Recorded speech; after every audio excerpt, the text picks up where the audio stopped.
गणेशाय नमो नमः। सरस्वती नमस्तुभ्यं वरदे कामरूपिणी विद्यारंभम करिष्यामि सिद्धिर्भवतु मे सदा। शिव शक्ति को कोटि कोटि प्रणाम। मेरे श्रोतागण, मैंने आपको अविवाहित योग के बारे में जानकारी दी और विवाह विच्छेद के योग के बारे में जानकारी दी। आज मैं आपको कुंडली में हम ये कुंडली में कैसे देखें कि आपका पति कैसा होगा, आपका ससुराल धनी होगा निर्धन होगा, इस बात की जानकारी हम कैसे प्राप्त करें। तो देखिए, कुंडली में ज्ञानवान पति का योग कैसे होता है। देखिए, ये आपकी कुंडली है, यहाँ आपकी कोई भी लग्न हो सकती है। तो आपकी लग्न के सीधे सामने, जैसे हमने पति पत्नी का भाव होता है, तो यहाँ शुक्र जो है वो देखिए चौथे भाव में बैठा हुआ है। तो चौथा भाव में शुक्र बली होता है, दिग्बली होता है, और गुरु सीधा सप्तम भाव को देख रहा है। तो गुरु ज्ञान का प्रतीक है, परिमार्जित ज्ञान का प्रतीक है, और गुरु और चंद्रमा दोनों का एक दूसरे में सप्तम दृष्टि दे रहे हैं।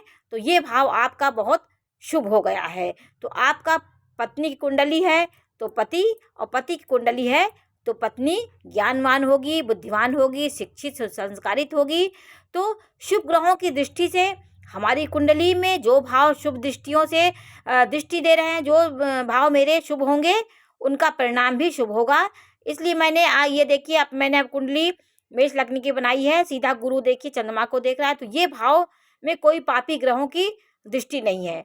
तो जैसे मैंने आपको बताया, सूर्य, मंगल, शनि, राहु, ये सब विच्छेदात्मक ग्रह हैं, ये सब पापी ग्रहों के अंतर्गत आते हैं। ये जिस भाव को दृष्टि देते हैं, जहाँ पे ये रहते हैं वहाँ विलगाव करते हैं, वहाँ कष्ट देते हैं। तो हमारे राशि चक्रों में कहीं ना कहीं इसका प्रभाव दिखता है। तो 12 भाव में हमारे जीवन की पूरा एक लेखा जोखा इस कुंडली में तैयार होता है। तो आज मैंने आपको सुसंस्कारित ज्ञानवान पति के बारे में जानकारी दी कि इसका स्वामी शुभ जगह बैठा हो, केंद्र त्रिकोण में बैठा हो। देखिए, केंद्र में बैठा हुआ है, सप्तम तुला राशि का स्वामी शुक्र होता है, केंद्र में बैठा है, और गुरु दृष्टि दे रहा है। तो ये ज्ञानवान पति मिलने का योग होता है। या पति की कुंडली होगी तो पत्नी होगी ज्ञानवान, और पति की होगी, पत्नी की होगी तो पति होगा। अब मैं आपको ससुराल धनी होगी, इसके बारे में मैं आपको जानकारी दे रही हूँ कि धनी ससुराल कैसे देखा जाता है। देखिए, आपकी कोई भी यहाँ लग्न हो सकती है। सीधा आप देखिए, यहाँ तो मैंने धनु लग्न इसलिए दी है कि ये धनु लग्न के बारे में मैंने आपको जानकारी दी, धनु राशि के बारे में। सीधा इसके सामने बुध आता है, मिथुन राशि का स्वामी बुध होता है।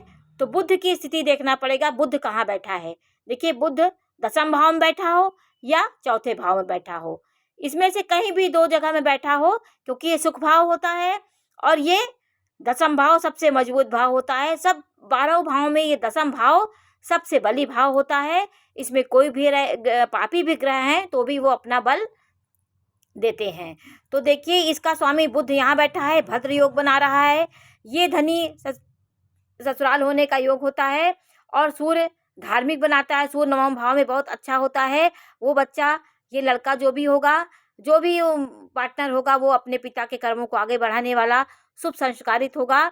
गुरु और चंद्रमा की लाभ भाव में युति देखिए, ये अच्छा पति की सूचना देता है। गुरु 9वें भाव से अपने सप्तम भाव को देख रहा है, वो गुरु और चंद्रमा के साथ इस भाव को देख रहा है। तो ये भाव हमारा बहुत बली हो गया है। इसका स्वामी दसम भाव में बैठा हो या चौथे भाव में बैठा हो, दोनों में से कहीं बैठा हो। मैंने दोनों इसलिए लिख दिया है कि आपको पता हो कि हाँ, यहाँ कहाँ बैठा हो। तो बुध यहाँ बैठा हो या यहाँ बैठा हो, इसलिए मैंने 2 जगह लिख दिया है।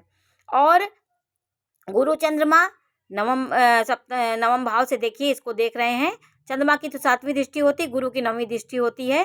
तो ये भाव इनका मजबूत है और इसका स्वामी भी मजबूत स्थिति में बैठा है। इसलिए आपकी ससुराल धनी होगी, धन धान से परिपूर्ण घर आपका होगा।